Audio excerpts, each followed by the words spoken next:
ETF index mutual funds నేర్చుకుని stock మార్కెట్లో రాణించాలనుకుంటున్నారా? వెంటనే ఈ నెంబర్కి కాల్ చేయండి. నమస్కారం. కార్తీక పురాణం 5వ అధ్యాయంలోకి వచ్చాం. ఈ రోజున కార్తీక శుద్ధ పంచమి, నాగపంచమిగా కొన్ని ప్రాంతాల్లో ఆచరిస్తారు. ఎవరైతే నాగుల చవితి నాడు పుట్టలో పాలు పోయటం కానీ ఆ విధికి అవకాశం లేని వాళ్ళు పంచమి నాడైనా మనము పుట్టలో పాలు పోసుకోవచ్చు, ఇంట్లోనే దేవతారాధన నిర్వహించుకోవచ్చు. సుబ్రహ్మణ్య పడగలు ఏమైనా మన దగ్గర నాగపడిగలు ఉంటే కనుక వెండివి వారికైనా పాలను సమర్పించి పంచమి నాటి సుబ్రహ్మణ్య ఆరాధనని చేసుకోవచ్చు. మీ అవకాశాన్ని బట్టి చేయండి. పైగా ఈ రోజున ఆదివారం కూడా అయింది. ఆదివారం సుబ్రహ్మణ్య ఆరాధన విశేషమైన ఫలితాన్ని ఇస్తుందని చెప్తారు. అవకాశాన్ని బట్టి చేసుకోవచ్చు. అయితే 5వ రోజు ఏం చెప్పబడిందో చూద్దాం. ఓ జనక రాజర్షికి వశిష్ఠుల వారు ఇలా చెప్తున్నారు. కార్తీక మాసమందు పాపక్షయం కోసం పుణ్యాన్ని చేయాలి. పుణ్యం చేత పాపం నశించటమే కాక మన పుణ్యబలం కూడా పెరుగుతుందన్నమాట. అయితే కార్తీక మాసంలో హరిసన్నిధిలో భగవద్గీత పారాయణం చేసేవాళ్ళు పాము కుబుసాన్ని విడిచినట్టుగా పాపాలని విడిచేస్తాడు. పాము ఏమిటి, కొంతకాలానికి కుబుసం విడిచేస్తుంది, కొత్త కుబుసం వస్తుంది, దానికి కొత్త చర్మం వస్తుంది. అట్లా పాపం తొలగిపోతుందట, తన మీద నుంచి వెళ్ళిపోతుందన్నమాట. కార్తీక మాసంలో తులసి దళములతోనూ గన్నేరు పువ్వులతోనూ హరిని పూజించిన ఎడల వైకుంఠమునకు పోయి హరితో కలిసి సుఖించును. అంటే ముక్తులు 4 రకాలుగా చెప్తారండి. సాయుజ్య, సామీప్య, సాలోక్య, సారూప్య ముక్తులు. విష్ణు సాయుధ్యాన్ని పొందుతారంటే ఆయనలో కలిసిపోవటం. సారూప్యాన్ని పొందుతారంటే విష్ణువు లాంటి స్వరూపాన్ని పొంది ఆయన్ని సేవించుకుంటూ ఉంటారు. సామీప్యం అంటే విష్ణువు యొక్క సన్నిధిలో నివసించేందుకు అవకాశం లభిస్తుంది. తర్వాత సాలోక్యం, విష్ణు లోకంలో ఉండటము, ఆయనతో పాటే ఆ లోకంలోనే ఉండటము, ఇలాంటివి ముక్తులు లభిస్తాయి. విష్ణువే కాదు, శివుడికి కూడా ఇలాగే చెప్తారు ముక్తులు 4 రకాలని. అయితే ఈ 4 రకాల ముక్తుల్లో కొంతమంది గౌరీ లోకాన్ని పొందే వాళ్ళు కూడా ఉంటారు. పతివ్రతలుగా మరణించిన స్త్రీలు, పతిని అనుసరించి మరణించిన వారు, పతి కంటే ముందు అంటే పచ్చగా మరణించిన వారు, 5వ తనంతో భర్త జీవించి ఉండగానే ముందే మరణించిన వారు, వీళ్ళందరికీ గౌరీలోకాన్ని పొందుతారని, వారి వారి పుణ్యాన్ని బట్టి సామీప్యమా, సారూప్యమా, సాలోక్యమా, సాయుజ్యమా అనేది అది వారి పుణ్యాన్ని బట్టి కుదురుతుందన్నమాట. హరితో కలిసి విష్ణులోకం నందు అంటే వైకుంఠమునందు నివసించగలరు. కార్తీక మాసమందు భగవద్గీతలోని 10, 11 విభూతి యోగము, తర్వాత విశ్వరూప యోగము సందర్శనము, వాటిని కూడా విశ్వరూప యోగాన్ని కూడా ఈ రెండింటినీ గనక ఈ 2 అధ్యాయాలని పారాయణ చేస్తే విష్ణు లోకానికే అధిపతి అవుతాడు. అంటే ఒక అధికారి అవుతాడట విష్ణులోకంలో. కార్తీక మాసమందు హరిసన్నిధిలో శ్లోకములు కానీ శ్లోక పాదమును కానీ పురాణాన్ని కానీ చెప్పిన వాళ్ళు విన్నవాళ్ళు కర్మబంధ వినిర్ముక్తులు అవుతారు. కార్తీక మాసమందు శుక్లపక్షంలో వనభోజనం చేసేవారు సమస్త పాపముల నుండి విముక్తి పొందుతారు. కార్తీకంలో వనభోజనాన్ని విశేషంగా చెప్తారు.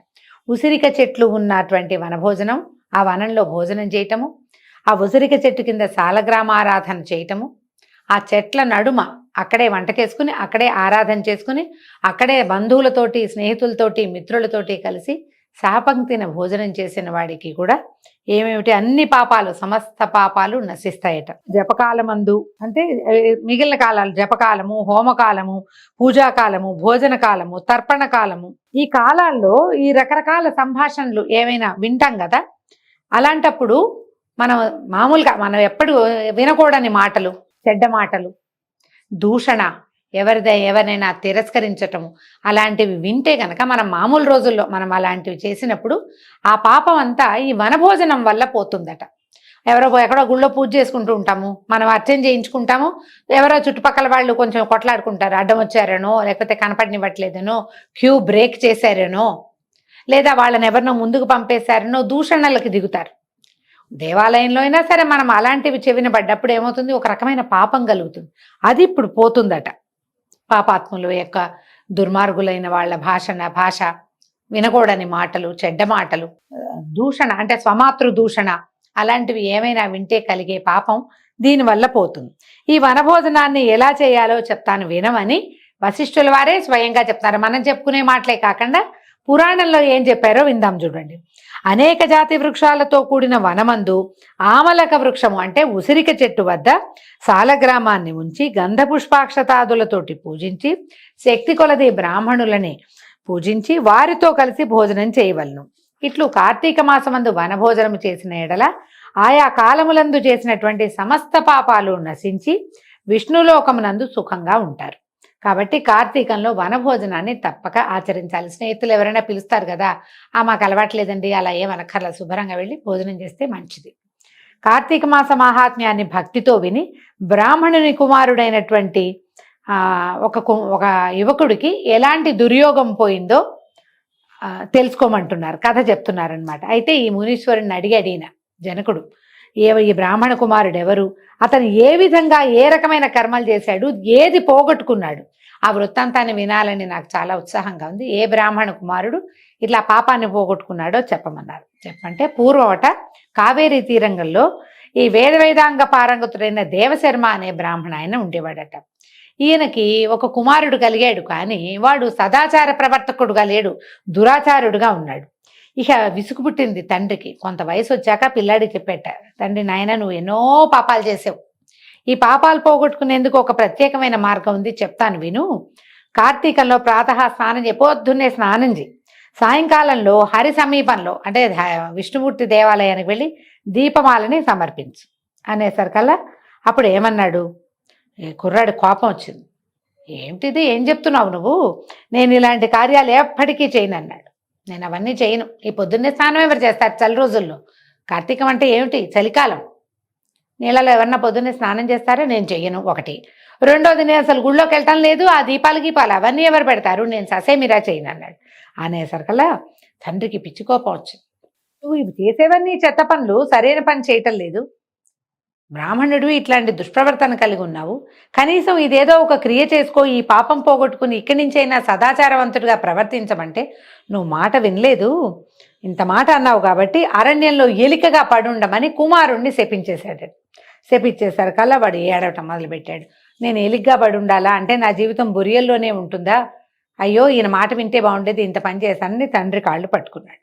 పట్టుకుని నన్ను అడిగాడు, నన్ను రక్షించు, నువ్వు ఇంతగా శపిస్తావని నేను అనుకోవాలి, ఏదో నేను రోజు అవజ్ఞగా మాట్లాడతా, ఇవాళ కూడా అదే మాట్లాడాను, నన్ను రక్షించమనేసరికల్లా సరే తండ్రి సర్దుకున్నాడు. సర్దుకుని ఏమన్నాడు, అంత కోపం వచ్చింది కానీ మళ్ళీ చెప్పాడనమాట, నువ్వు ఎలికగా ఉన్నా కూడా కార్తీక మహాత్మ్యాన్ని నువ్వు ఏ రోజు వింటావో ఆ రోజు నీకు విముక్తి వస్తుంది అని చెప్పేసరికల్లా ఈ తండ్రి ఇలా చెప్పి ఊరుకున్నాడు. ఈ శుభ్రంగా ఇంత పొడుగున చక్కగా గుండు పిలక చక్కగా పంచకట్టుకుని లక్షణంగా ఉన్న కుమారుడు, అంటే లక్షణంగా అలంకరించుకోవాలా, బొట్టు గిట్టు ధరించలేదు పాపం, విభూతి పుండ్రాలు ధరించలేదు, కానీ చూడ్డానికి లక్షణంగా కనపడుతున్న కుమారుడు అమాంతము ఎలుకగా మారిపోయి ఇక ఎలా ఉన్నాడు, ఎంతో పెద్ద గజారణ్యం అనే ఒక పెద్ద అడవిలో ఫలాలతో కూడి అనేక జంతువులకి ఆధారభూతంగా ఉన్నటువంటి ఒక వృక్షకోటరం అంటే ఒక చెట్టు యొక్క తొర్ర యందు నివసించడం మొదలుపెట్టాడు. ఏలికగా మారిపోయి అడవిలో పడిపోయాడు కుర్రాడు. ఈ రాజా కొంతకాలం గడిచిన తర్వాత ఒకప్పుడు విశ్వామిత్ర మునీశ్వరుడు తన శిష్యులతో సహా వచ్చి ఏ సరోవరం పక్కనైతే ఉన్న పెద్ద చెట్టులో ఈ ఎలుక రూపంలో ఉన్న బ్రాహ్మణ కుమారుడు ఉన్నాడో ఆ నది యందు, అదొక నది యొక్క పాయ, అక్కడ స్నానం చేసి ఆ చెట్టు మొదట్లో కూర్చుని కార్తీక మహాత్మ్యాన్ని భక్తితోటి తను చెప్తూ తన శిష్యులకి వినిపిస్తున్నాడు. అయితే ఏమైంది, ఎంతలో దురాచారపరుడు, క్రూరుడు, హింసకుడు అయినటువంటి ఒక కిరాతుడు ఈ వేట నిమిత్తం ఆ ప్రాంతానికి వచ్చి ఈ బ్రాహ్మణులు ఇక్కడ కనపడుతున్న ఈ ఋషులు వాళ్ళు కనిపిస్తున్నారు, విశ్వామిత్రుడు శిష్యులు అంటే ఏదో ఋషిగణమే, కొందరు శిష్యగణ బ్రహ్మచారులు కూడా ఉన్నారు. వీళ్ళని చూసి వీళ్ళలో ఎవరో ఒకళ్ళని పట్టుకుని చంపేద్దాము అని దయాశూన్యుడై వీళ్ళకి ఇక్కడికి వచ్చాడట. అయితే ఏమైంది, దూరం నుంచి చూసినప్పుడు ఏదో బోళ్ళంతమంది మనుషులన్నీ కనిపించారు. దగ్గరికి వెళ్ళేసరికల్లా ఈ విశ్వామిత్రుడు అప్పటికి ఆయన బ్రహ్మర్షి అయిపోయాడు. ఆయన ముఖంలోంచి వస్తున్నటువంటి ఆ వెలుగుని తేజస్సుని చూసేసరికల్లా వాడి మనసు మారిపోయిందట. ఎప్పుడు కూడా సత్పురుషుల దర్శనం, మహానుభావుల దర్శనం వల్ల ఏమవుతుంది, మనసే మారిపోతుంది. వాడు అప్పటిదాకా చాలా హింసాపరుడుగా ఉన్నాడు, ఒక మానవుడినైనా చంపి తీసుకెళ్లాలన్న ఉద్దేశంతో దగ్గరికి వచ్చాడు, కానీ మహానుభావుడైనటువంటి ఎంతో తపశ్చర్య కలిగినటువంటి విశ్వామిత్రుడిని చూసేసరికల్లా అతని బుద్ధి మారిపోయింది. అందుకని మహాపురుష దర్శనము ఎప్పుడు చేయవలసిందే. వారిని చూస్తే సత్పురుష దర్శనం వల్ల మన గుణం మారుతుంది. వాడి బుద్ధి మారిపోయిందట. ఈ మారిపోయి దగ్గరికి వెళ్ళి, ఈ అయ్యా ఏం చేస్తున్నారు మీరు, దీనివల్ల ఏం ఫలితం వస్తుంది అని అడిగాడు. అడిగేసరికల్లా అప్పుడు ఈ కిరాతుడి మాటలు విని విశ్వామిత్రుడు అనుకున్నాడు, ఆహా వ్రతములు ఎంత గొప్పవి, వాటి వల్ల ఇట్లా మనుషులు మారుతారు కదా, వీడు కిరాతుడుగా ఉన్నాడు, క్రూరుడుగా కనపడుతున్నాడు, అసంస్కృత కేశపాశాలు గోళ్ళు అవి కలిగి ఉన్నాడంటే చక్కగా ఏమీ లేడు. జుట్టు గిట్టు దుబ్బు జుట్టు ఈత పొదలాగా తల, గోళ్ళు పెరిగిపోయి కొంత మురికిగా ఏదో జంతువు యొక్క చర్మాన్ని కట్టుకుని ఉన్న వాడికి కూడా ఈ పూజాది తపశ్చర్యను చూసి వాడి గుణం మారిందని ఆయన సంతోషించి ఏం చెప్పాడంటే, నీ బుద్ధి గనక మంచిదైతే విను నాయనా, ఇది కార్తీక ధర్మం. ఈ ధర్మం మనుషులకి కీర్తినిస్తుంది. కార్తీక మాసం అందు మోహం చేతైనా కూడా స్నానదానాదికాలు చేసిన వాడు పాప విముక్తుడై వైకుంఠ లోకానికి చేరతాడు. మహాభక్తితోటి, శ్రద్ధతోటి, ఆసక్తితోటి చేసినటువంటి స్నానదానాది వ్రతాలు ఏవైనా ఆచరిస్తే కనుక వాడు జీవన్ముక్తుడవుతాడు. ఇక మా జనన మరణ భయం లేదు, పునర్జన్మ రాహిత్యాన్ని పొందుతాడు అని వేటకాడికి చెప్పాడు. ఈ విధంగా విశ్వామిత్రుడు కిరాతుడి గురించి చెప్పిన కార్తీక ధర్మాన్ని ఈ చెట్టు కింద ఉన్నటువంటి ఈ మూషికం అంతా విని తన మూషిక దేహాన్ని, ఆ ఎలుక దేహాన్ని విడిచేసింది. విశ్వామిత్రుడు చూసి ఆశ్చర్యపోయాడు. తర్వాత బ్రాహ్మణ కుమారుడు తన వృత్తాంతం అంతా చెప్పి ఆయన ఆజ్ఞ తీసుకుని తన ఆశ్రమానికి వెళ్ళిపోయాడట. కిరాతుడు కూడా ఈ దేహత్యాగాన్ని అనుసరించి అదంతా చూసిన తర్వాత ఈ కార్తీక వ్రత ఫలితాన్ని తెలుసుకుని సకల ధర్మాలు విని అతడు కూడా వైకుంఠాన్ని ప్రాణత్యాగం తర్వాత వైకుంఠానికి చేరుకున్నాడు. సుగతిని కోరేవాళ్ళు కార్తీక మహాత్మ్యాన్ని వినాలి. వినినంతనే పుణ్యవంతులై పరమపదాన్ని పొందుతారు. కాబట్టి తప్పక కార్తీక వ్రతం ఆచరించదగింది. ఇది నిజము, ఇది నిజము, నాకు బ్రహ్మ చెప్పాడు. కాబట్టి ఓ రాజా, నీవు పురాణములందు మంచి బుద్ధిని ఉంచుకో. అట్లయిన ఎడల నీవు పుణ్యగతికి పోవుదు. ఈ విషయమై విచారణ పని లేదు, ఇది నిశ్చయము. పురాణాలు వింటే ఏమొస్తుంది అంటే, ఇప్పటికి కలిగితే బుద్ధి వికాసం కలుగుతుంది. బుద్ధి వికాసంతో పాటు పుణ్యబలం పెరుగుతుంది, పాపక్షయం జరుగుతుంది, కర్మక్షయం కూడా కొంత జరుగుతుంది. కాబట్టి తప్పకుండా పురాణ శ్రవణం చేసి తీరాలి. మనకు అవకాశం ఉంది. కార్తీకంలో సొంతంగా చదువుకోగలిగారా ఓ పుస్తకం పెట్టుకుని చదువుకోవచ్చు. లేదా సోషల్ మీడియా మనకి ఇప్పుడు లభించిన అనేక రకాల వరాలతో టెక్నాలజీ వల్ల సోషల్ మీడియా కూడా లభించింది. కాబట్టి చక్కగా 4 పూటల్లో ఏదో ఒక పూట మీకు అవకాశం ఉన్నప్పుడు కార్తీక పురాణ శ్రవణం చేసి కార్తీక మాసంలో చేయగలిగినన్ని ధర్మకార్యాచరణలు కూడా చేసి వాటి వల్ల వచ్చే ఫలితాన్ని ప్రతివారు పొందాలని భావిస్తూ ఈ రోజున 5వ అధ్యాయం పూర్తయిందండి. రేపు ఉదయం మళ్ళీ 6వ అధ్యాయంలో కలుసుకుందాము. నమస్కారం.